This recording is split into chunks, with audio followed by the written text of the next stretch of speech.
Hi, it's been a minute, but I wanted to stop by. Tonight is the full moon eclipse in Gemini, and feeling a lot of things come up right now. And I see a lot of them being mirrored in the collective. And I wanted to talk about what was coming up for me and what I think may be coming up for other people right now. The overall theme is being at a crossroads. Um, Essentially, this year, we spent so much time looking within, having so much more time than we normally would to go within, to look deep into our souls, our psyches, and our lives, and see what is working and what isn't.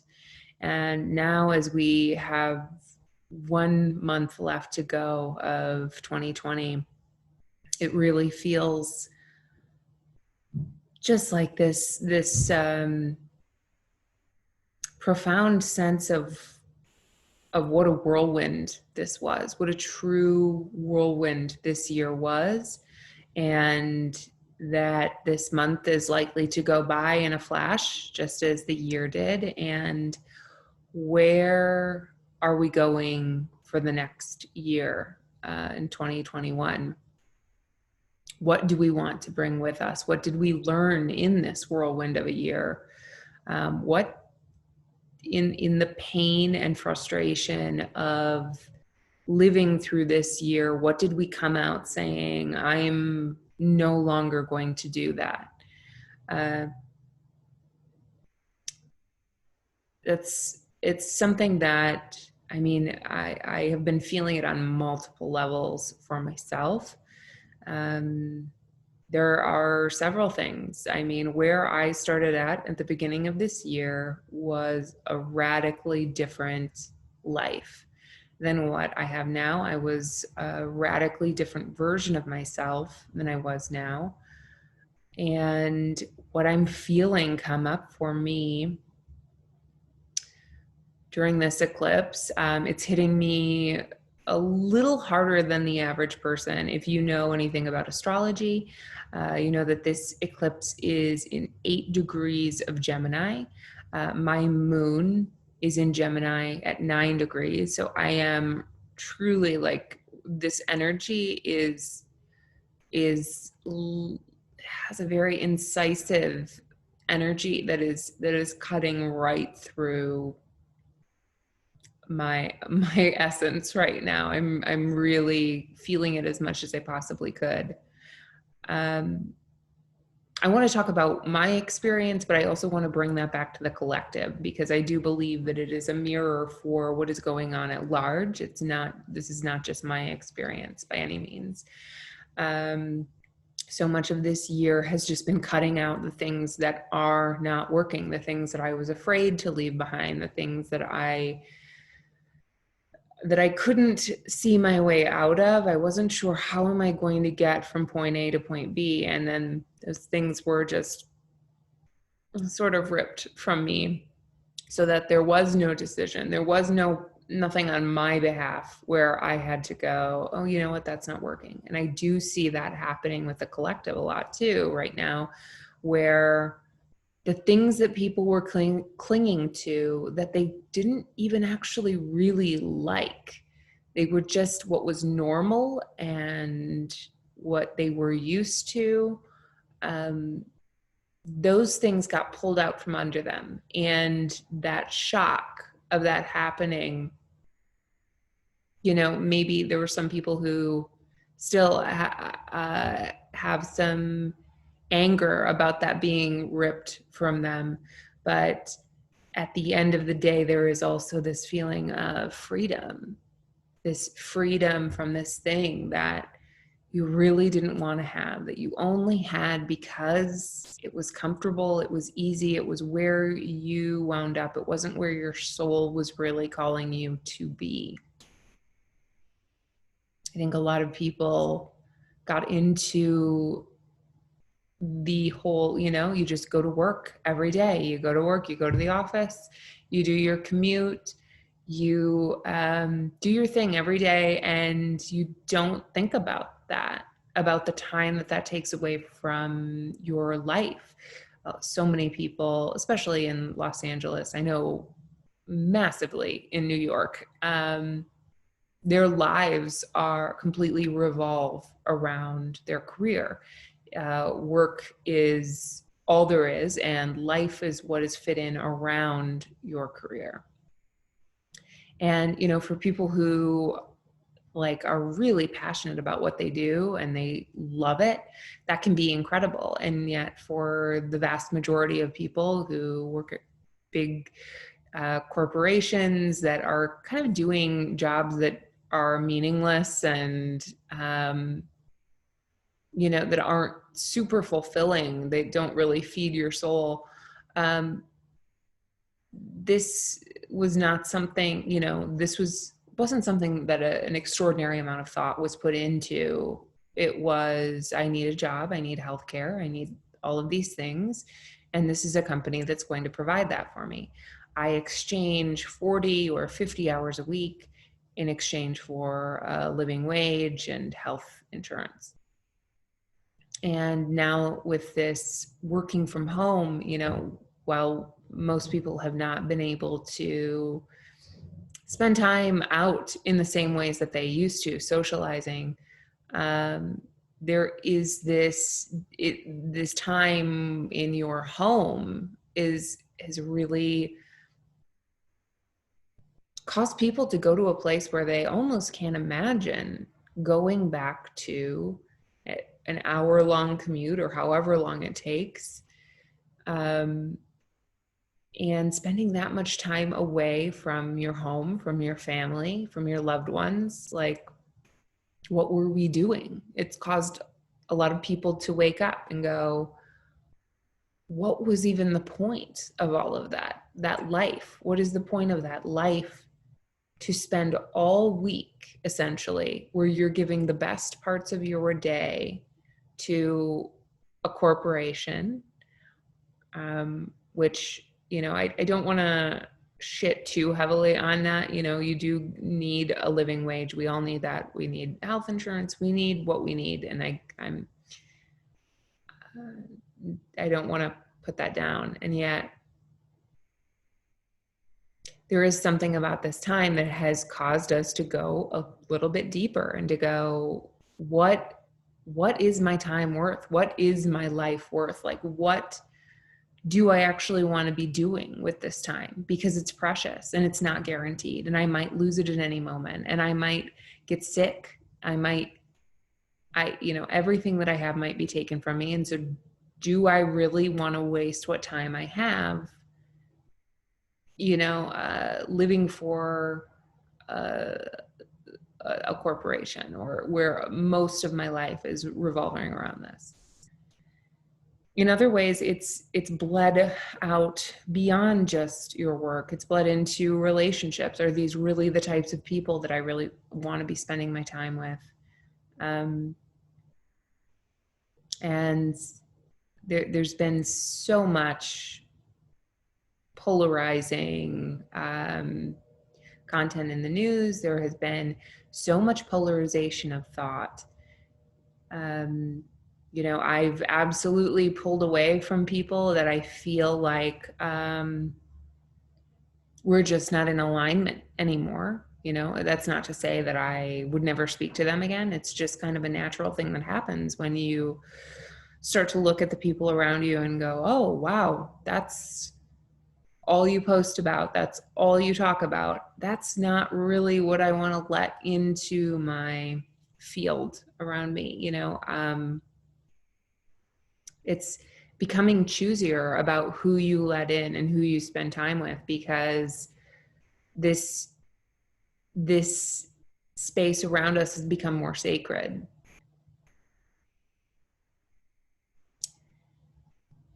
And I know for me, this time, it was just a couple months ago where I thought, I'm going to set up this YouTube channel. And I know I have a pretty vague idea about what I want to do. I just want to start sharing.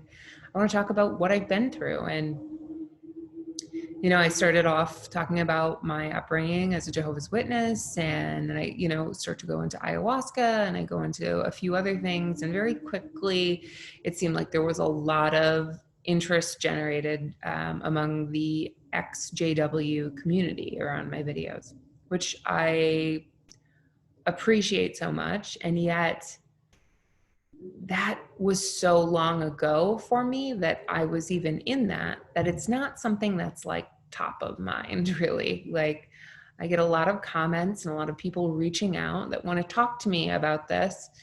And it's not something I have any desire to talk about because it's not fresh in my mind. Like, I don't identify as, it's not like I just left. This was, oh my God, like 15 years ago, almost half of my life now, so I'm not quite half of my life now.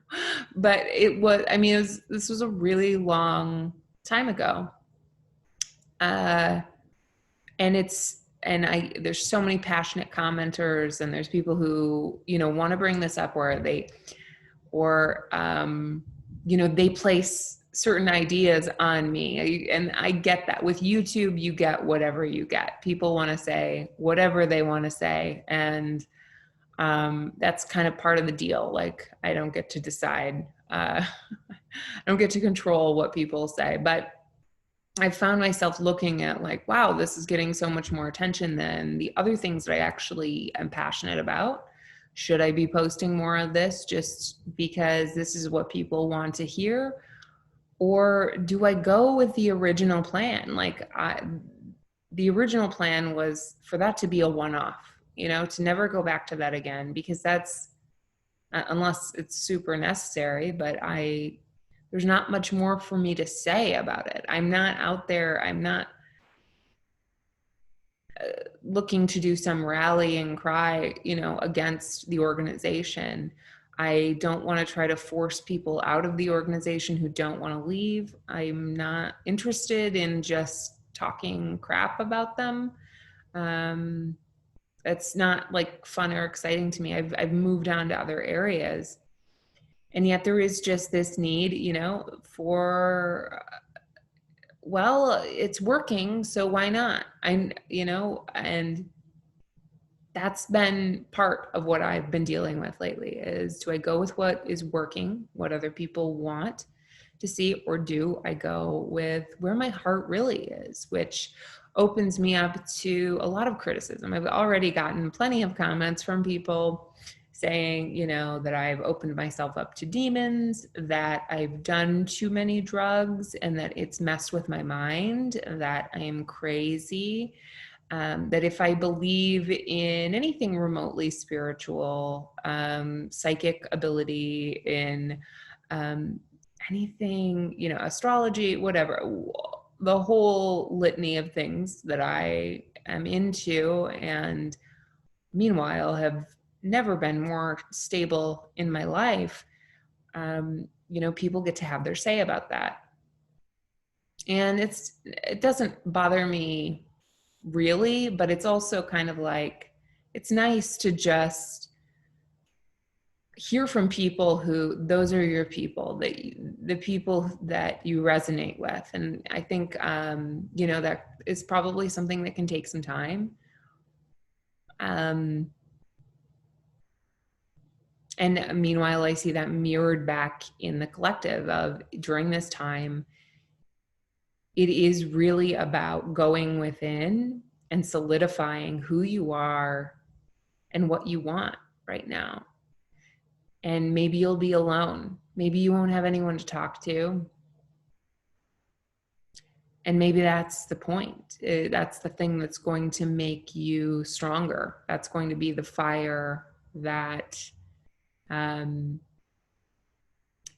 where you are forged, the strength of your character is forged.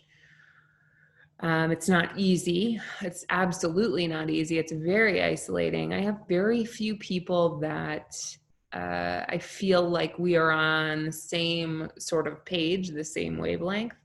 And I'm grateful for those people that I do have. And yet, it's hard to let go. It's hard to let go, even in the face of knowing what the right way is. So have people, all kinds of people from all walks of life saying it's online. The internet is really just people shouting, out into the void, and you have your choice of who do I want to listen to, who do I want to ignore. And there are times where it just feels easier to just go, you know what, I would just rather be able to get along with everybody. I would rather have more people, even if I don't really agree with them, even if this doesn't really, what they're saying doesn't really resonate with me. I don't feel great about it. It's this betrayal of self. And it's not to say that I've been doing that, but it's the temptation is there. The temptation all around us is to betray ourselves. And so many of us do that constantly. Whether it's, I want to feel good, I want to exercise, I want to eat right, I want to eat in a way, it's not even about dieting, or losing weight or any of that. It's about, how is any of this going to make me feel? And the ultimate betrayal is when we know the things that make us feel good and we do the things that we know will make us feel bad. That is, the ultimate betrayal of self. But we betray ourselves when we go, I don't really like talking to that person anymore. That doesn't really feel like a person who's on my wavelength anymore. And then we go and we're like, yeah, but I'm lonely. I'm lonely, and I don't care. It's fine. I can pretend, this is all betrayal of self. And these are things that are coming up for me right now that are, do you want to stick to who you know you are? Are you ready to be forged in this fire of loneliness, of whatever it is during this time, of people commenting things that, might really poke at your shadow? I struggled with my mental health so much when I was a kid. I mean, I literally went to a mental institution. I wanted to commit suicide for most of my adolescence. And, I also was raised in this religion in which everything that I believe in now would be considered demonic or evil. And yet, I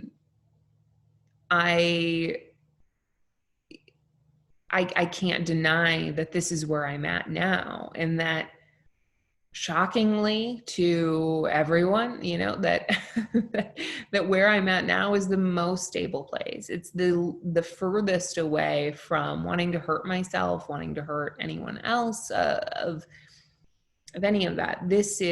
I have found a space that I feel very solid in. And I know that it's just a matter of finding the people who resonate with what I have to say. And in the time that it takes for me to find those people, I might have to be alone for quite some time. And that's tough.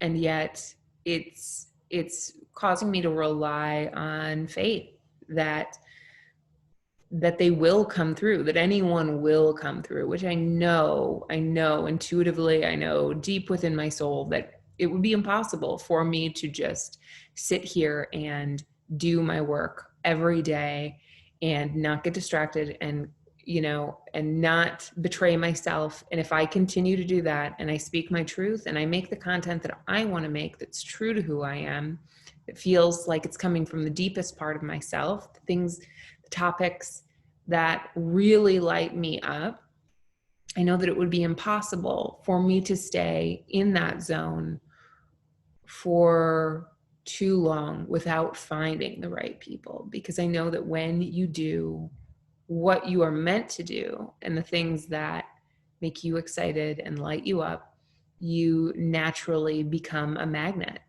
for people who are of the same mind.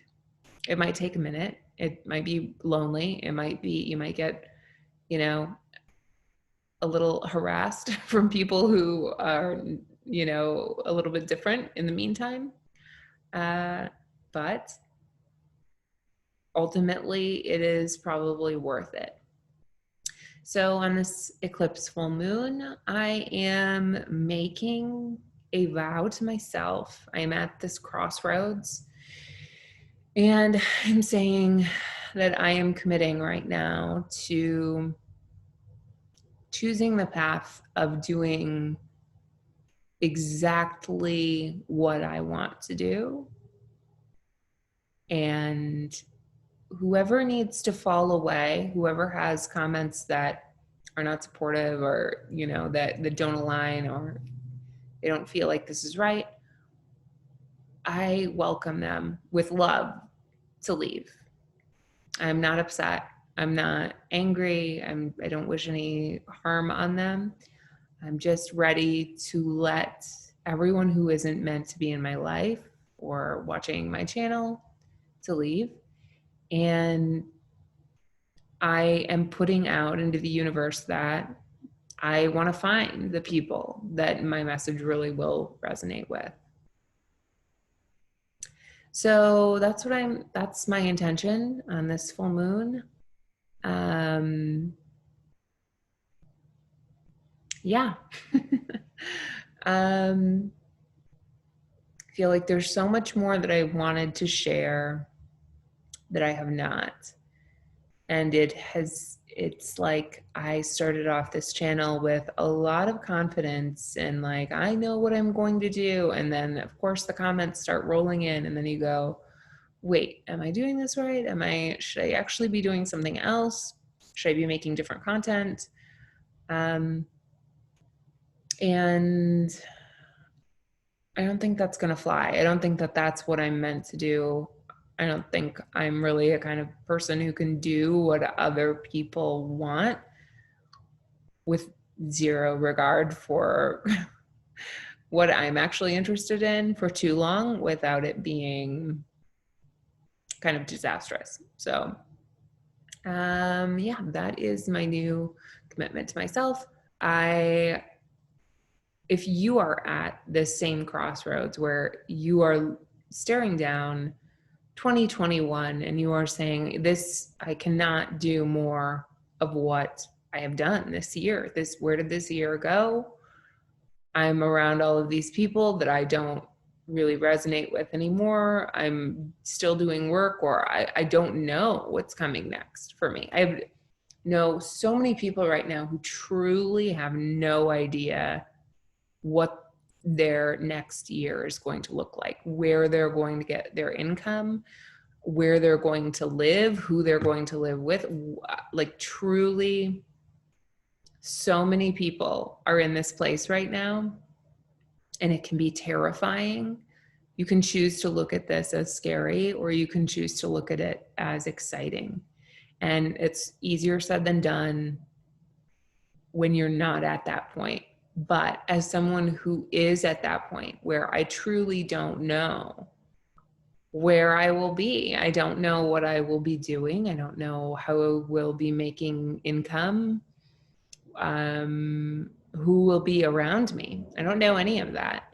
I am choosing a radical path of faith that if I do exactly what I know intuitively lights me up, that it can't fail,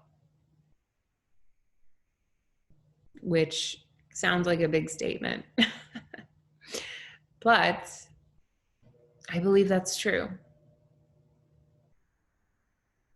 And if there's something like that in your life where you just don't know where to go next, I would urge you to go, what really lights you up? And it can't be something like distraction, like it can't be like watching 90 Day Fiance really lights me up. That's a distraction. Like playing games on your phone is a distraction. Doom scrolling, like all of that, like going on Twitter, like all of that's a distraction. What lights you up? I can tell you, for me, being out in nature, being by the water, being in the woods, meditating, going really deep within and connecting with like the deepest part of myself and what that part of me really, really wants and what it really doesn't want, and honoring that too. These are really important things that can't be overlooked. If there was one piece of advice that I could give you, it would be to start cutting out distractions in your life. Watching TV. I mean, and this is by no means am I saying to cut it out completely, but to become aware of it and regulate how much of your time is spent on your phone, watching TV, watching videos online, reading the news on Twitter, on Instagram, whatever, wherever your time suck is that's pulling you out of a moment where you are just alone with yourself or alone with another person, where you are not anything that's pulling you out of being present. If you can get a handle on that, that's like step one of really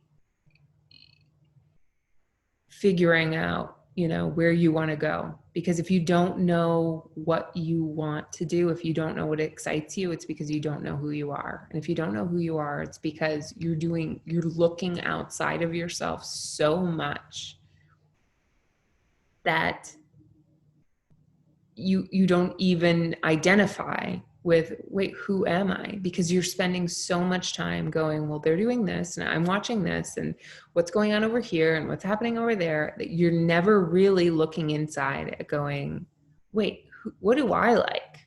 What do I really enjoy? What are the things that light me up? What are my interests? What do I want to know more about myself?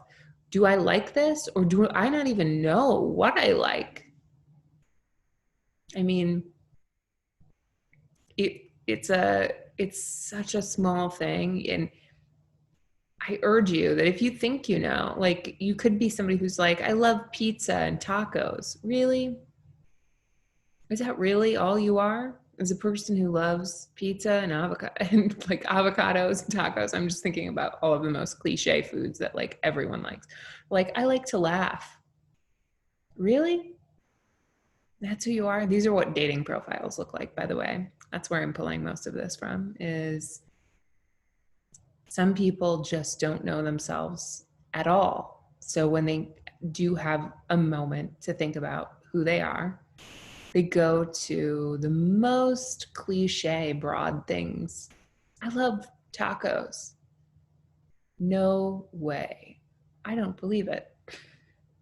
There has to be more to you than that. You have to find what that is. I want to know what the weirdest thought you've ever had is. I want to know what the weirdest thing is, like, belief that you have that you wouldn't just share with anyone. You know, what makes you different? What makes you special? What do you really care about? These are things that you need to know. And not because you're going to make money off of them, but because if you don't find out, you run the risk of wasting your entire life and never truly being happy. And that seems worth figuring out. All right. I'll be back soon with something deep from my heart, deep from the recesses of my soul. Thank you for watching. I'll see you again.